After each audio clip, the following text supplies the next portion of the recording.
What if the biggest obstacle between you and the life you dream of is simply how you show up today?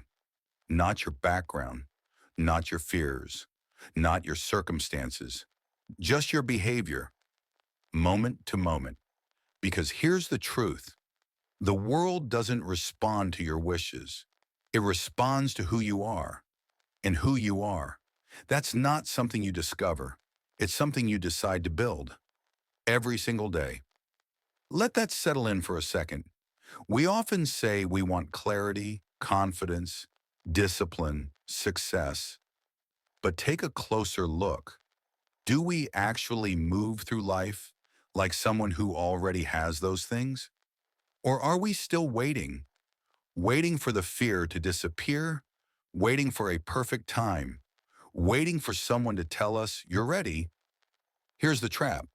Most people wait their entire lives for the moment they feel ready. But that moment, it never comes. Because confidence isn't a condition you wait for. It's the consequence of taking action. That's exactly what the Stoics understood. They knew transformation doesn't begin with thinking. It begins with doing. You don't become calm by wishing for peace. You breathe through chaos. You don't become wise by collecting quotes.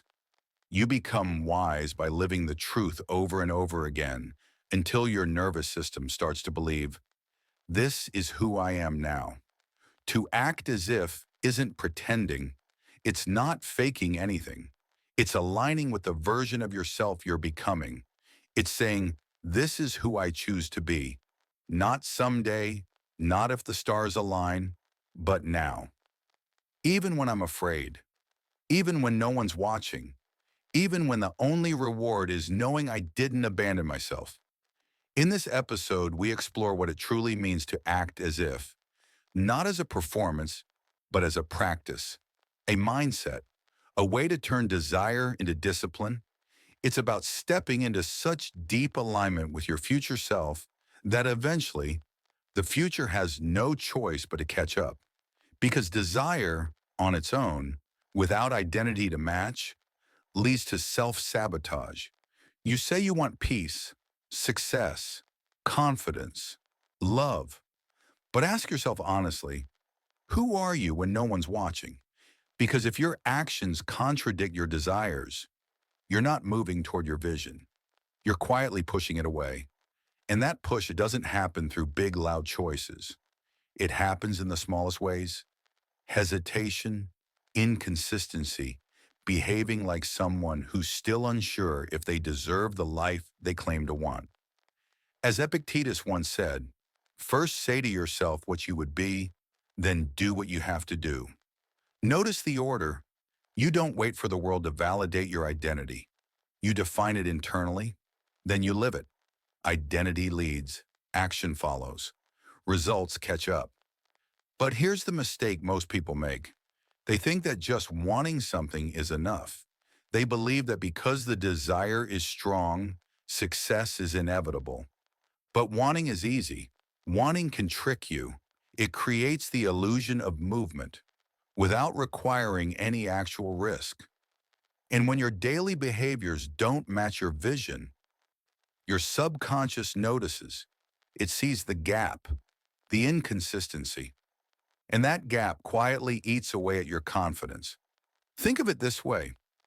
Your mind is always paying attention. Always.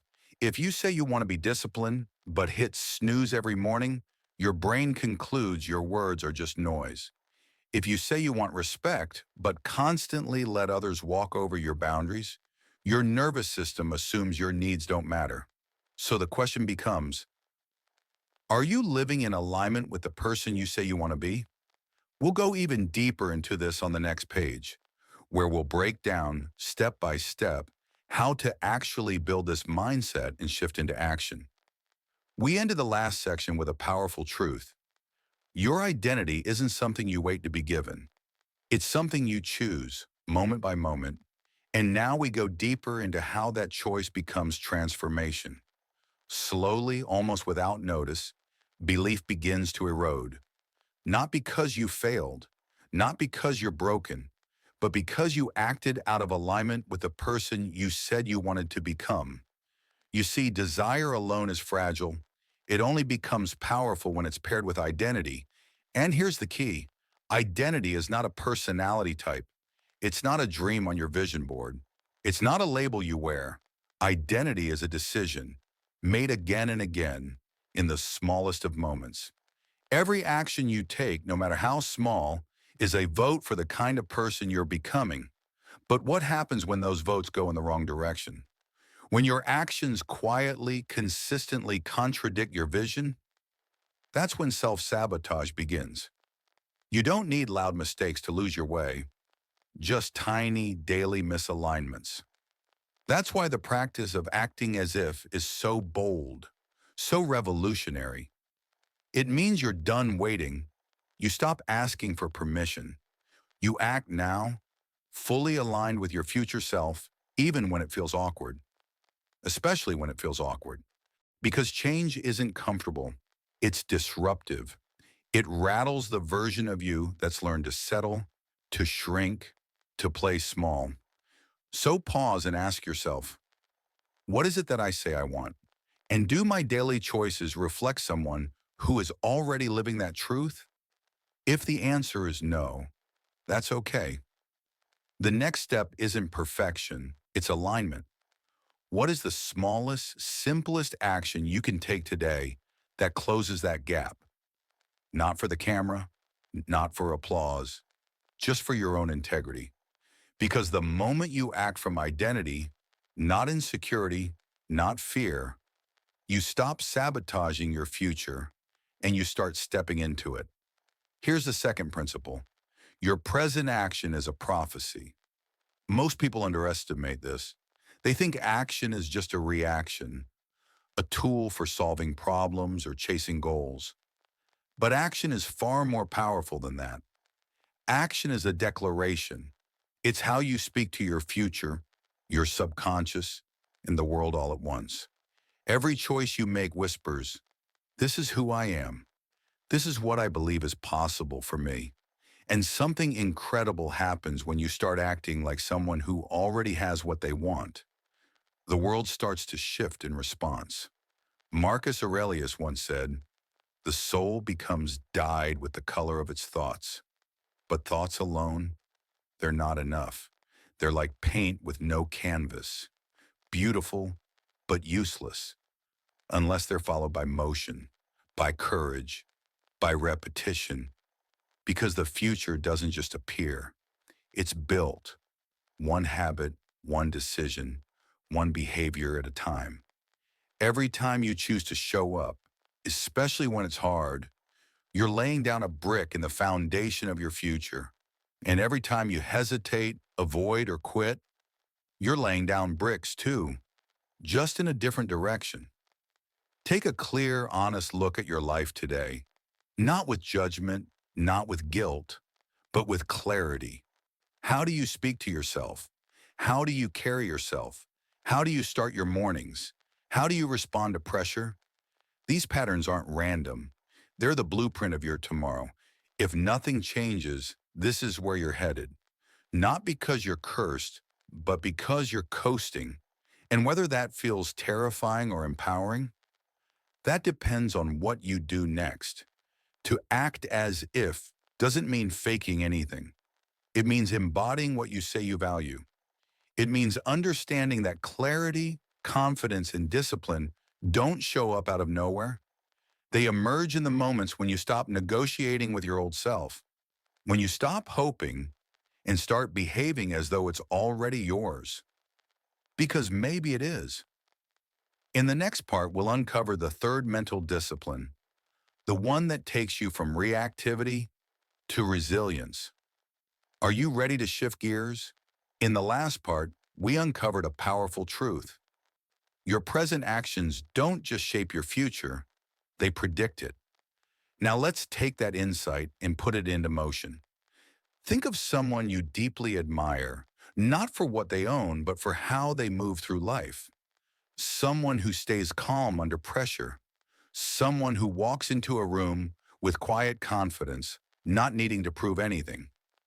someone who sets firm boundaries without guilt or apology. Now ask yourself, what do they do differently? What's their energy like on a regular Tuesday morning when no one's watching? And more importantly, what would it look like for you to do that? This isn't about waiting for the perfect mood or a sudden burst of motivation. This is about alignment, choosing to behave like the future version of yourself before the evidence appears. You're training your body and mind to follow a different rhythm, one guided by purpose, not panic. Because action isn't just movement, it's momentum. It's a signal to your nervous system, to your future, to the world. And if you're longing for a new life, a new identity, you don't need to see the whole staircase. You just need to take one step, one signal in the direction of who you're already becoming. So pause right here and reflect. What does my current behavior say about where I'm headed? And then ask yourself the harder question, am I okay with that prophecy? If the answer is no, then change the signal, change the action, and everything else will begin to follow. Here's the third truth. Acting as if isn't pretending. It's practicing. It's easy to misunderstand this idea. To hear act as if and think it means faking confidence, masking fear, or performing a version of yourself that isn't real. But that's not it at all. This isn't about deception. It's about direction. It's not performance. It's practice. Aristotle said, "We are what we repeatedly do." Excellence, then, is not an act, but a habit. And that's not just philosophy. That's neuroscience. Every time you behave like the person you aspire to be, you're reprogramming your brain. You're creating emotional muscle memory. You're not lying to yourself. You're rehearsing a new identity over and over until it feels natural. Think of an actor preparing for a role. In the beginning, it feels awkward. The lines don't flow. The movements feel forced. They question everything. But over time, something shifts. They stop acting and start being. The character comes alive. The same thing happens with you. Want to be calm under pressure? Don't wait until calmness magically shows up. Breathe. Slow your speech. Ground your energy again and again until calm is no longer a role you're playing. It's who you are. Most people make the mistake of waiting until they feel ready to behave differently. But emotions don't lead action. Action leads emotion. You don't feel confident before doing the hard thing. You feel confident after doing it again and again. That's where the phrase "fake it till you make it" gets misunderstood. It's not about being fake. It's about retraining your nervous system to trust a new standard. If your current identity is tied to an anxiety, self-doubt, or avoidance, then calm, clarity, and courage will feel strange at first. Not wrong, just unfamiliar. But the more you practice, the more familiar they become. Picture someone who wants to become a disciplined writer. They don't wait for inspiration to strike like lightning. They sit down at the desk every day, even when the words won't come, even when the page stays blank. And that daily repetition, that's the transformation, not just in their craft, but in themselves. They're not pretending to be a writer. They're becoming one through the simple discipline of showing up. And you can apply this to anything: leadership, patience, emotional regulation, presence. The moment you practice, you become. In the next part, we'll explore how to build this discipline in real time and how to stop waiting for readiness forever. Are you ready to take the next step forward? Previously, we explored the idea that acting as if isn't about pretending, it's about practicing again and again until your actions become instinct. Now let's look at how that practice becomes transformation. You practice it in real time. You mess up, you realign, you try again. And then one day, maybe without even noticing, you become the very thing you once chased. Not because you forced it, not because you faked it, but because you lived it moment by moment. So ask yourself honestly, what version of you are you still waiting to feel before you finally act like that person? And then flip the question. What would change if you stopped waiting and just started practicing?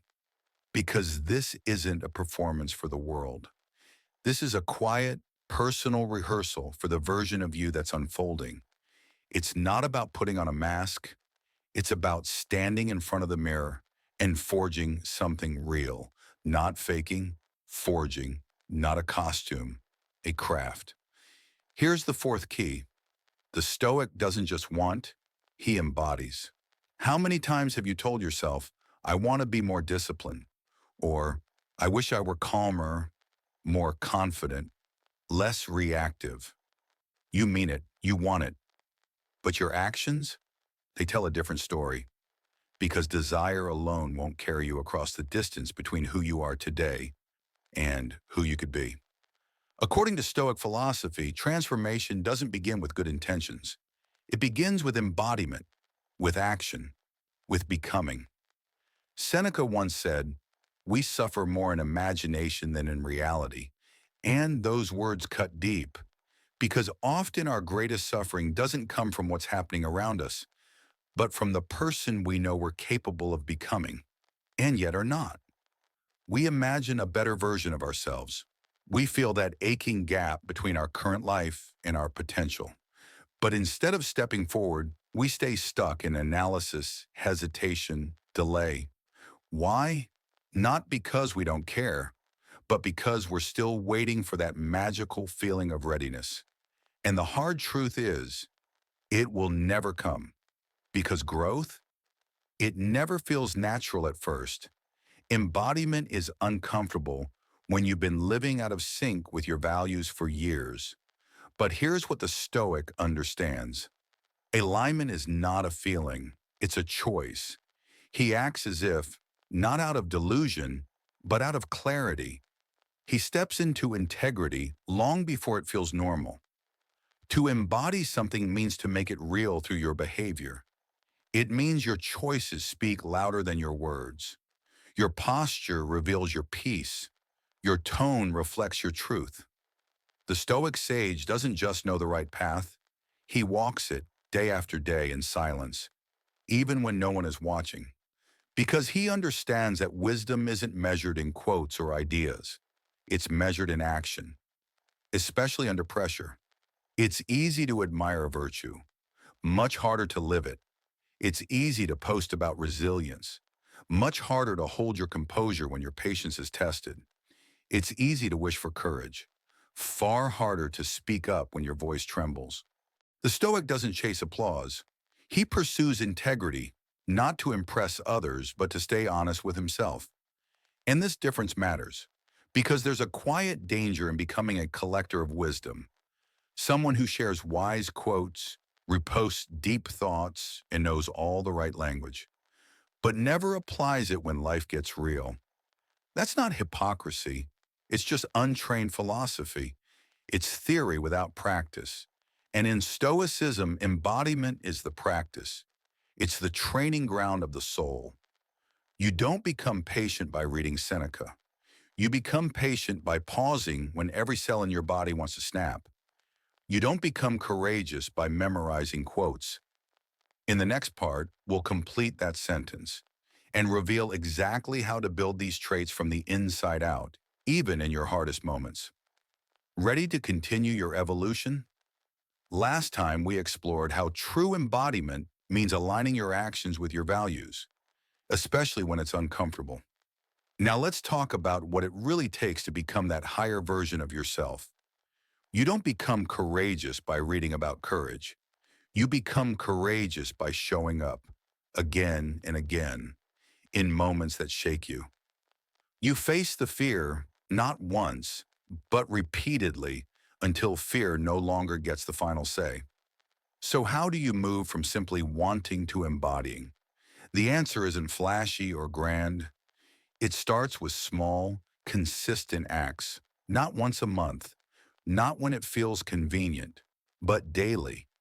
You don't have to wake up tomorrow as the fully formed version of your ideal self, but you do have to start behaving in ways that reflect that self, even if it's just 1 inch at a time. Every day you set a boundary, even when your voice shakes. You wake up with discipline, even when your body begs for 5 more minutes. You speak with calm, even when your heart is pounding like a drum. And through these small, courageous acts, something powerful begins to take shape. Trust. Not just the trust others place in you, but the trust you build with yourself. Because the deepest form of self-respect doesn't come from your words or affirmations. It comes from witnessing yourself act with integrity, especially under pressure. In those moments when your old patterns beg you to react, and your higher self whispers, "Not today. I've outgrown this." That's what real embodiment looks like. It's not pretending to be someone better. It's becoming the version of you that's already waiting inside, the version that shows up, aligned, steady, and present. It's living in such close connection to your values that your very presence becomes proof. Not because you say so, but because your energy, your decisions, your consistency all point to the truth. So ask yourself, what do I want to be known for? Not in other people's opinions, but in your own reflection. And then ask, what's one behavior today that brings me closer to that identity, even by a single step? Because the Stoic doesn't just want peace, he becomes peace, especially in conflict. He doesn't just admire virtue, he chooses virtue when it's difficult, when it costs him something. And that is your invitation right now. Stop waiting to feel like the person you want to be.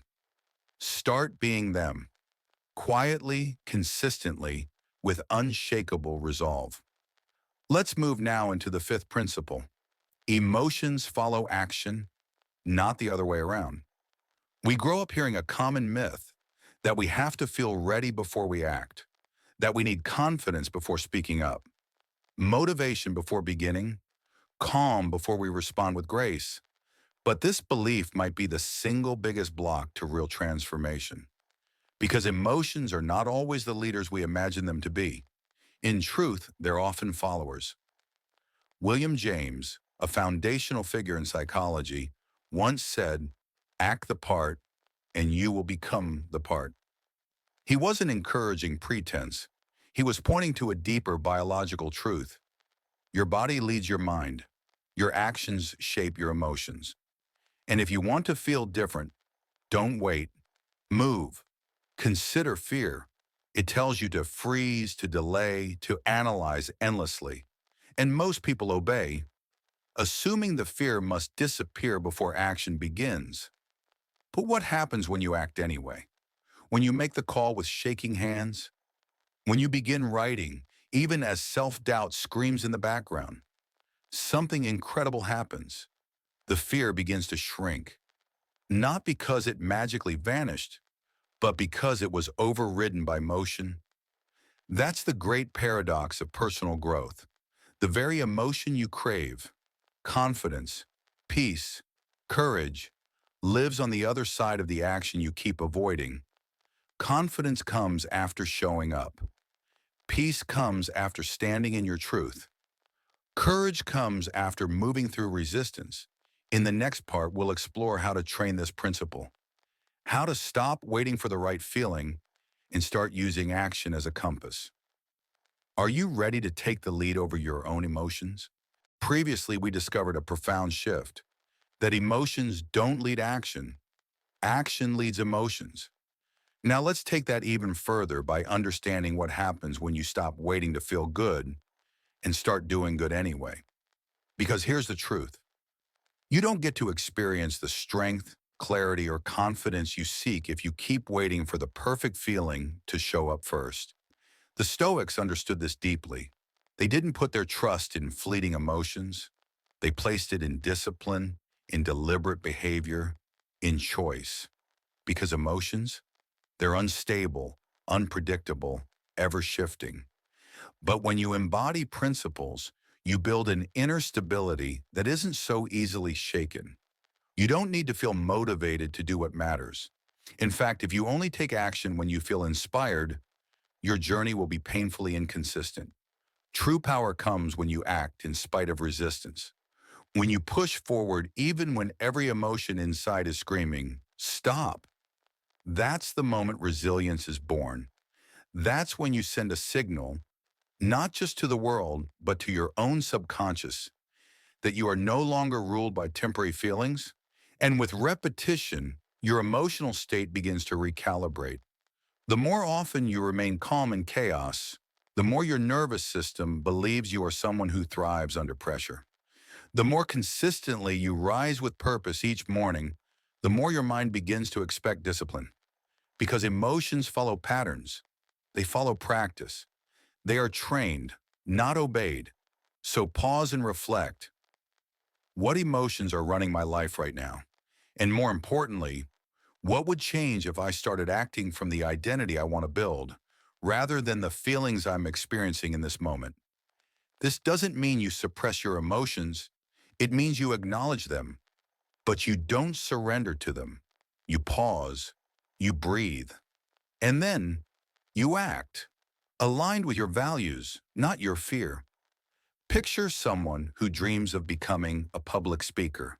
They're terrified, their hands shake, their voice cracks. If they wait to feel confident, they may stay silent forever. But the moment they speak, awkwardly, imperfectly, they open a door. A new reality begins. And if they keep showing up again and again, that confidence no longer lives in their imagination. It becomes embodied. And this principle, it applies everywhere. Whether you're building discipline, healing after heartbreak, setting boundaries, stepping into leadership, or even rediscovering joy, the answer isn't to wait. Joy doesn't arrive passively. It's generated through small, repeated acts that reconnect you with what matters. So next time you feel stuck, overwhelmed, or afraid, don't ask, how do I get rid of this feeling? Ask instead, what would the best version of me do anyway? Then do that thing, not because you feel ready, but because your future self depends on it. And now we arrive at the sixth principle. Visualization is not enough without alignment. You've likely heard this advice. Close your eyes and visualize your dream life. And maybe you've done it. Seen yourself stronger, calmer, more focused, more respected, fulfilled. You've imagined that version of you, walking into a room with quiet authority, saying no without guilt, waking up with clarity, moving through the world with calm, steady purpose. And while that vision may feel powerful in the moment, the hard truth is this. Previously, we saw that visualization, while powerful, is only the beginning. It means nothing without alignment. Now let's take a closer look at what happens when your vision and behavior drift apart. Too often, we close our eyes and vividly picture the life we want. Success, peace, love, discipline. But when we open them, our actions tell a different story. Without alignment, without action, it remains just a dream. Visualization has its place. It works because the brain responds to imagery. When you imagine success, your mind gets a head start. It rehearses the feeling. It builds familiarity. But the Stoics would offer a powerful warning. Don't confuse imagining virtue with living it, because dreaming of change without taking action, that's not growth. That's comfort. It's a quiet performance that feels productive, but leaves you exactly where you began. Alan Watts once said, the only way to make sense out of change is to plunge into it, move with it, and join the dance. That's the piece so many people miss. It's not enough to think about transformation. You have to embody it in your breath, your habits, your posture, your choices, your voice. You don't visualize your way into alignment. You act your way into it. In the next section, we'll explore how to bridge the gap between vision and reality and what it truly takes to live the life you've only imagined. Ready to turn the dream into motion? Previously, we saw that visualization, while powerful, is only the beginning. It means nothing without alignment. Now let's take a closer look at what happens when your vision and behavior drift apart. Too often, we close our eyes and vividly picture the life we want: success, peace, love, discipline. But when we open them, our actions tell a different story. You see yourself living with inner calm, yet you continue to react impulsively. You dream of having a strong, healthy body, yet you skip your workouts again and again. You crave financial peace, but avoid tracking your spending or building habits that support stability.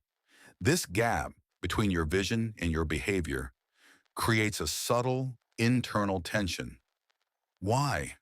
Because deep down your nervous system knows the truth. You may be dreaming it, but you're not living it. And over time, that misalignment takes a quiet but devastating toll. It doesn't scream, it erodes. It wears down your self-trust little by little. Each time you imagine a better version of yourself, but act in ways that betray that vision, you weaken the bridge between who you are and who you could be. That's why alignment is what gives visualization its real power. When your thoughts, your choices, and your identity all point in the same direction, that's when momentum starts to build. You stop feeling like you're chasing your future self and start feeling like you're becoming them, not through luck, but through congruence. So how do you create that alignment? You start small. You ask questions like, if I already had the confidence I imagine, how would I speak today? If I were already living with the discipline I admire, how would I approach this next hour? If I truly believed I was worthy, how would I treat my body, my time, my space? And then you act accordingly, even if it feels strange, especially if it feels strange, because alignment isn't about comfort. It's about integrity. Think of a violinist who spends hours visualizing a perfect performance, but never picks up the instrument. The image may be inspiring, but without practice, it's meaningless. The same is true for you. Your life is your instrument. Visualization is how you see the song, but you must pick it up, tune it daily, and play with presence, with imperfection, with commitment. And here's the mindset shift. Don't just visualize the result. Visualize the process, the early mornings, the setbacks, the silence, the discomfort, the slow growth, the discipline, because that's where real transformation lives. That's where your identity is forged. So the next time you close your eyes and imagine a better life, ask yourself honestly, when my eyes open, am I aligned with this vision? And if not, what's one small shift I can make today to bring my behavior closer to my dreams? Because you don't become the person you imagine, you become the person you embody. And that brings us to the seventh principle. Identity is a discipline, not a trait. We often talk about identity as if it's fixed, as if it's something you find once, like buried treasure, label it, and carry it forever. But identity isn't found, it's forged. Not in a single lightning bolt moment of clarity, but in 1,000 tiny decisions, day after day. Every action you take is like placing another brick in the structure of who you are becoming. And if that structure feels shaky, it's not because you lack potential. It's simply because you haven't yet learned the truth. Identity is not something you have. It's something you practice. Nietzsche once said, "Become who you are." But he didn't mean you already know who that is. He meant that becoming yourself is a process, a slow, evolving effort, a journey of trials, refinements, and repetition. And yes, that can feel uncomfortable because it means you must stop waiting to feel like your highest self and instead start acting like them, even before it feels natural. Most people think identity is shaped by personality or past experience or fate. But in Stoic philosophy, none of these are limits. They are raw material. In the next part, we'll explore how to take that raw material, your history, your habits, your inner wiring, and reshape it through discipline into the strongest version of you. Ready to keep building? Previously, we explored a powerful truth. That identity isn't something you discover, it's something you discipline yourself into becoming. Now let's dive even deeper into how that transformation truly happens, regardless of where you started. It's not what you've inherited that defines you, it's what you do with it. You can have a history full of avoidance and still become someone who stands strong. You can be born into chaos and still choose serenity. You can grow up around weakness and still practice strength. Because identity isn't about where you've been. It's about where you discipline yourself to go. The Stoics understood this with razor-sharp clarity. They weren't obsessed with finding themselves the way modern culture often is. They weren't searching for purpose in personality quizzes or waiting for inspiration to strike. They focused on self-creation. Marcus Aurelius, emperor of the known world, didn't write about discovering who he truly was. He wrote about shaping himself through reason, through restraint, through repeated, deliberate effort. And he understood a critical truth. Without discipline, power turns to chaos. And without discipline, potential turns into regret. So how do you build identity through discipline? It starts with a simple but life-altering question. Who would I be if I acted as if my future depended on it? If you want to be disciplined, you act discipline, not because it feels natural, but because it's the only way authenticity is built. If you want to be wise, you practice restraint, not because it's easy, but because it's what transforms you from the inside out. And over time, your nervous system adapts. Your thoughts begin to follow your behavior. What once felt like a costume becomes your character. Let's be honest. You're already practicing your identity every single day. Every time you procrastinate, you're reinforcing the identity of someone who avoids. Every time you numb discomfort, you're embodying the identity of someone who escapes. But here's the good news. Practice works both ways. You can interrupt the pattern, you can rewrite the code, not with dramatic declarations, but through quiet, repeated alignment. It's not about being perfect. It's about being consistent. You show up, you stumble, you realign, you show up again. And in that rhythm, your identity is born, not as a label, but as a lived truth.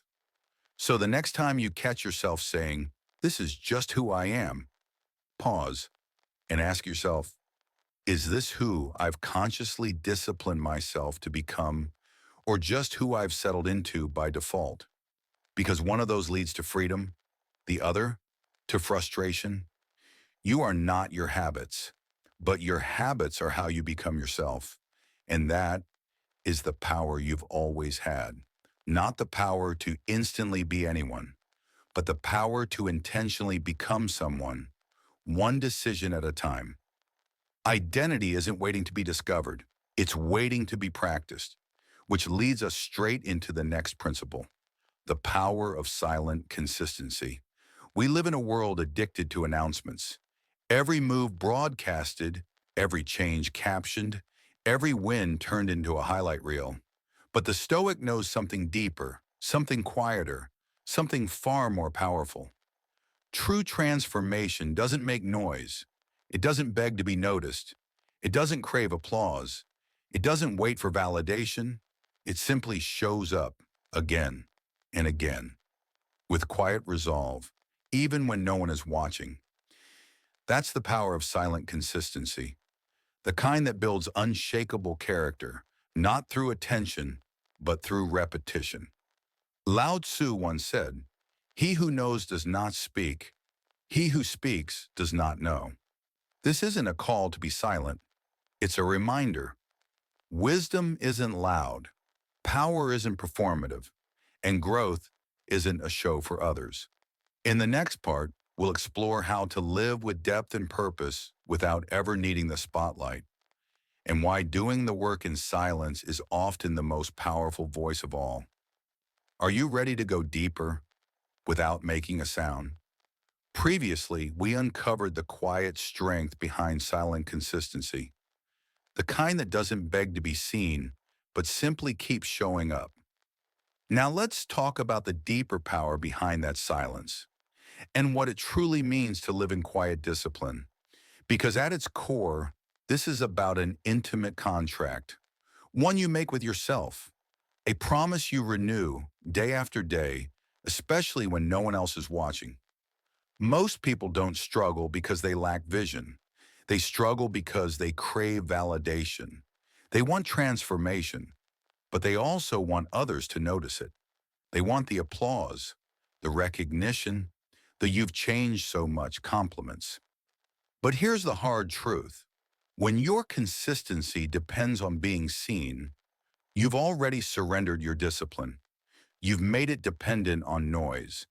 And the moment the applause fades, your effort starts fading with it. The Stoic walks a different path. He doesn't move in silence because he's hiding something. He moves in silence because he's rooted in strength. He knows that true consistency isn't driven by hype. It's driven by meaning. It shows up on the boring days, on the tired days, on the doubt-filled days. It keeps going when your present self screams to quit because it's keeping a promise to your future self. This kind of consistency doesn't look glamorous from the outside. In fact, it looks ordinary. It's 5 quiet minutes of journaling in the morning. It's choosing water instead of impulse. It's saying no without drama, waking up before the world stirs, even when your bed whispers, just a little longer. But over time, those ordinary choices begin to compound. They don't just change your habits, they reshape your identity. And that's why the loudest transformations often fade the fastest, because noise burns energy quickly. But silence, silence rooted in purpose, endures.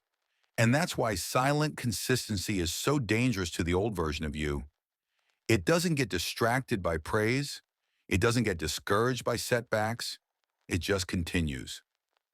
Picture this: someone who trains every single day, but never posts about it. Someone who reads instead of arguing online. Someone who heals quietly, works quietly, and lets their results do the speaking. That's not a fantasy. That's what it looks like when consistency becomes your nature. So how do you begin? You drop the need to impress. You shrink the spotlight.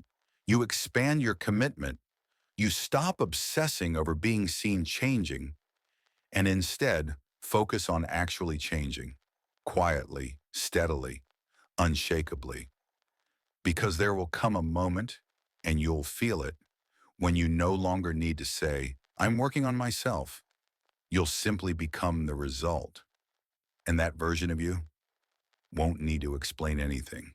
So ask yourself this: what would happen if I stopped talking about the change and simply started being it? Every day, without applause, without validation, without noise. That's not weakness. That's power. Which brings us to the next principle. Let behavior lead the way. Because there comes a point in every growth journey where a decision must be made. Will I keep waiting to feel ready?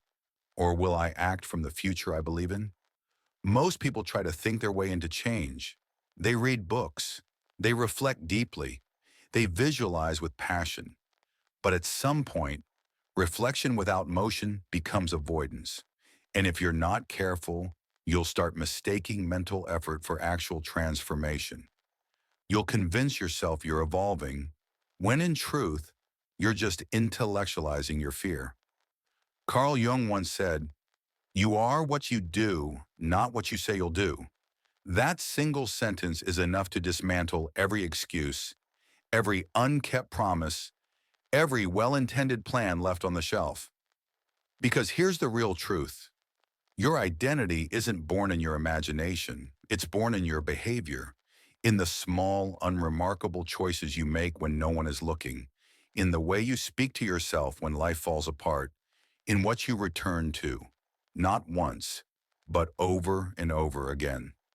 In the next part, we'll break down how to build a behavior-led identity and why real change doesn't start in your mind, but in your next quiet, courageous choice. Are you ready to act before you feel ready? In the last section, we uncovered a simple but powerful truth.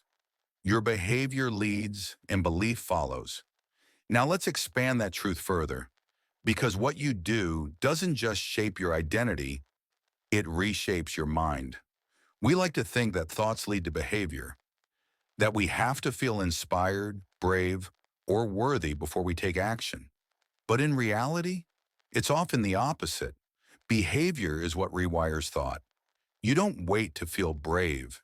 You move through the fear, and your nervous system learns what bravery feels like. You don't wait to feel valuable. You act with self-respect, and your mind begins to believe, maybe I am worth showing up for. It's a feedback loop. And the fastest way to shift how you feel is to shift how you act. Let's be honest. It's always easier to plan than to practice. Easier to analyze than to take action.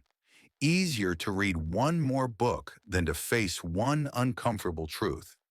But when you flip the script, when you lead with behavior, you start creating a new internal rhythm.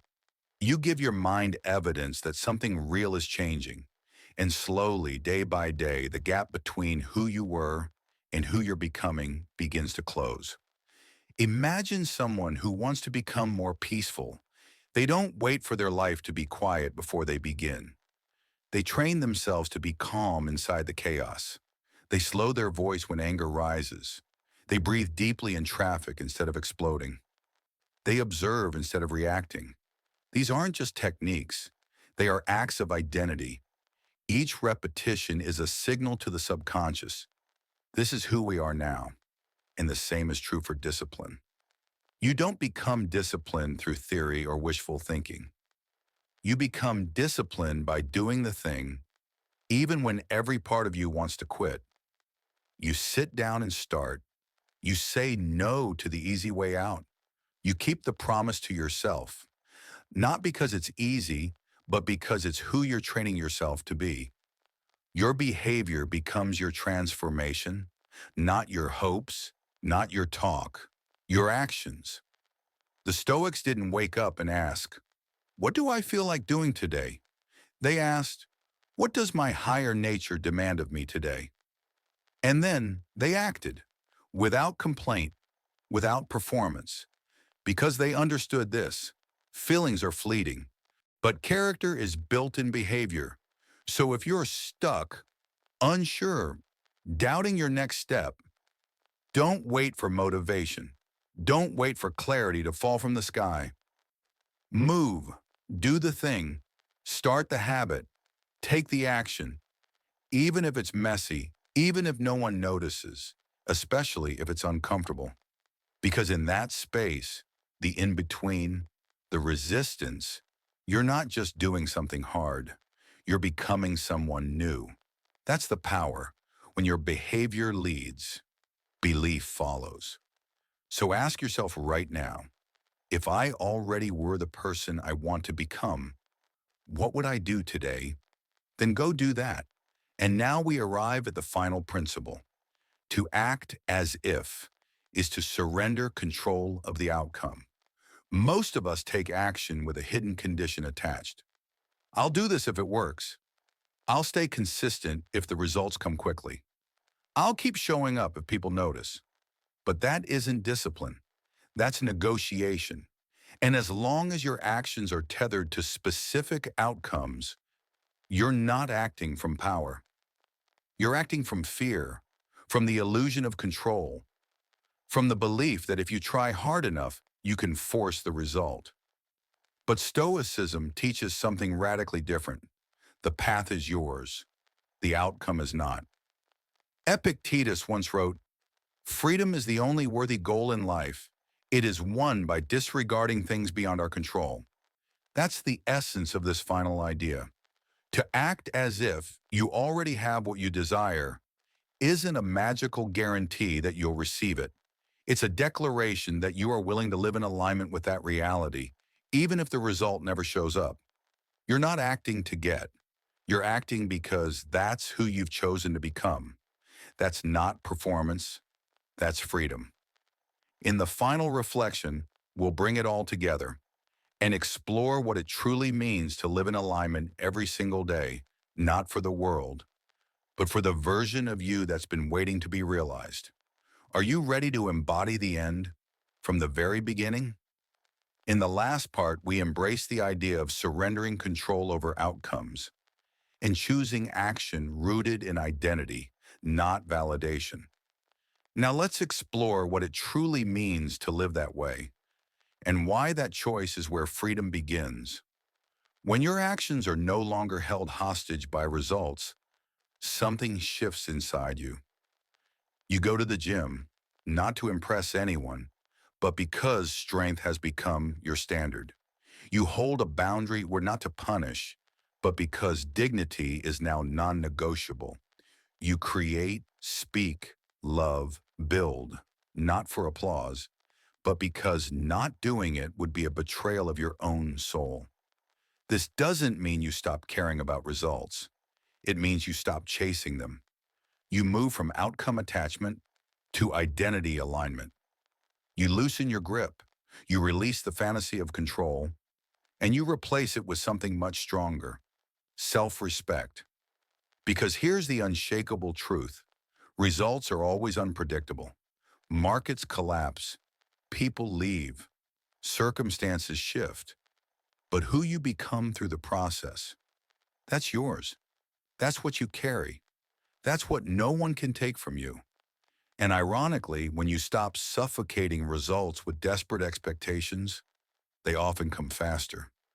Not because you chased harder, but because you let go and showed up with clarity.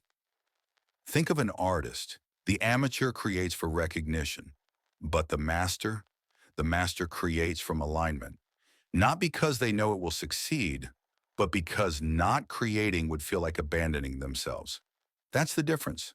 One performs, the other embodies. So how do you live this in your own life? You let your behavior reflect your identity, not act as a strategy for external reward. You meditate, not to look spiritual, but because clarity is now part of who you are. You forgive, not because it guarantees healing, but because resentment no longer fits your future. You care for your body, not for the aesthetics, but because you've chosen to honor the vessel that carries your life forward. To act as if is to say, this is who I am, even if no one claps, even if it's hard, even if the reward never arrives, because in that way of being, the act itself becomes the reward. The discipline becomes the strength. The integrity becomes the prize. So ask yourself one final time, can I live the life I desire, not someday when everything clicks into place, but now in the way I walk, think, speak, and choose? If your answer is yes, then you've already won. Not because the world handed you permission, but because you gave it to yourself. You don't become the person you want to be by waiting. You become them by acting, not once, but every single day. In silence, without applause, without guarantees.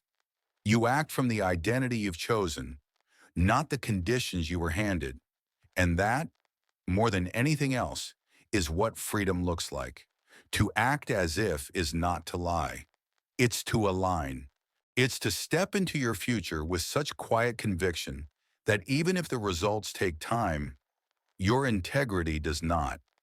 You behave like the version of you who already lives the truth you claim to believe in. Calm, grounded, focused, disciplined. Not someday. Now, and the world, it begins to respond slowly, subtly, not because you forced it, but because you became the kind of person it cannot ignore. The Stoics didn't ask for ease. They didn't beg for results. They didn't chase the external. They simply lived as if they already were the person they aspired to be, and by doing so, they became it. So here's the quiet truth you now carry. You don't have to feel ready. You don't need anyone's permission. In the final closing segment, we'll bring this journey full circle and remind you why the quiet path of aligned action is not just powerful, it's unstoppable. Ready to step into the final reflection? In the last chapter, we uncovered one final truth, that freedom begins the moment you stop waiting and start living as the person you've already decided to become. So now, here we are, standing at that very edge. You don't need to wait for a perfect moment. You don't need to wait for a feeling, a title, or permission. You only need to act as if you already are. That's it. Because once you make that internal shift, everything outside of you slowly begins to adjust. Not because you forced it, but because your identity led the way. So if this episode sparks something in you, maybe a quiet thought, a deeper realization, a tiny flicker of conviction, hold on to it. Let that flicker become a flame. If it stirred a decision, a sense of readiness, or even a fresh beginning, don't wait. Don't talk yourself out of it. Start today, not tomorrow, not after I figure things out. Now start small, start quiet, start with what you can control. Live the truth, even before it fully arrives. Speak as if your words already carry meaning. Move as if your steps are already grounded. Choose as if your values already lead the way. And if this message moved you, share it. Send it to someone who's ready to hear what you just did. Someone who might need a quiet nudge to return to who they truly are. And if you haven't yet, subscribe.